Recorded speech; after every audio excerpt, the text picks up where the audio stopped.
John Carter, this book is awesome. John Carter, I look up to you, sir. And these Martians, yeesh, they're terrible. Oh, hey, what's up, brother? Just getting my afternoon stretches in. My name is Matico, and it appears that the time is of the story. Well, if you didn't understand that, it's story time. So you know what? Let's get to story time.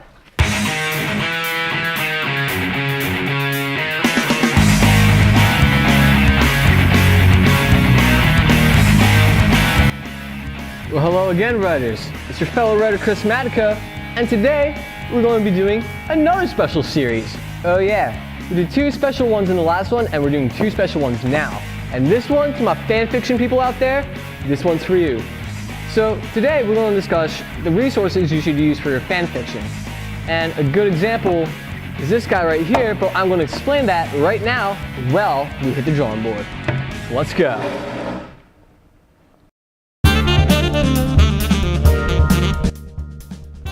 Alright writers, let's take a look at the resources while you write your fan fiction. So what do I mean by resource? Well, basically when you're writing a fan fiction, you're writing in an already made world, so by doing your resource checking, you will experience your world more, the world that you're writing in. So what do I mean by this? Experience your setting. So experience the setting. Anything that deals with this world already, you should experience it. This means if you're writing based off a video game, play that video game. If you're doing it based off an old RPG game that has dice rolling, play the dice rolling game. So basically, experience your setting. So a little bit of examples here are Warhammer 40K Black Library books. Black Library is the company in Nottingham that publishes this type of stuff, and they hire writers to write within that universe. So basically, they're basing it off the rulebook, and we're basing this off of Warhammer 40K before we start. So basically, you have the Warhammer 40K rulebook. This is basically the 40K Bible. And then you have your codexes, which are little, histories behind the certain factions that are within Warhammer 40K, and plus you have the history of Warhammer 40K up here in general. And then you have the novels, such as these ones like The Emperor's Gift, which we're actually going to use for an example. So basically, you can see here that it goes through a certain process by experiencing these settings into creating these novels.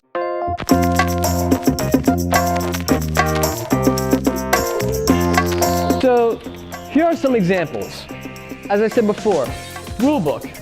You have the history of the entire game in there. Then you have the codex. These are the histories of the factions, such as if you're going to be writing about Grey Knights, you get the Grey Knights codex. If you're getting Eldar or Dark Eldar, you experience the Dark Eldar or Eldar codex.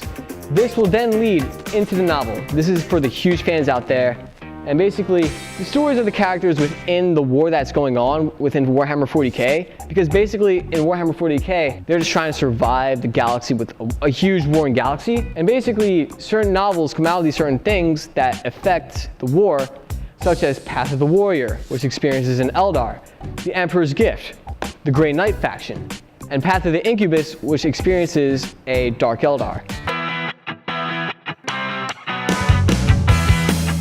So the main point I'm trying to get to, you guys, is basically you want to dive in your setting as you're writing and as you're experiencing the setting. You need to dive into it. You need to experience it to the fullest. And also, in order to do this, read up on it. Watch some movies about it if there's movies out there. Play the video games if there's video games of it.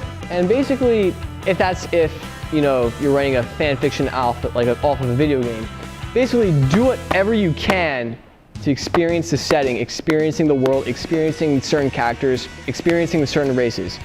Thank you all for watching. Please subscribe, comment on this video, and as always, writers, keep on writing. You guys can do it.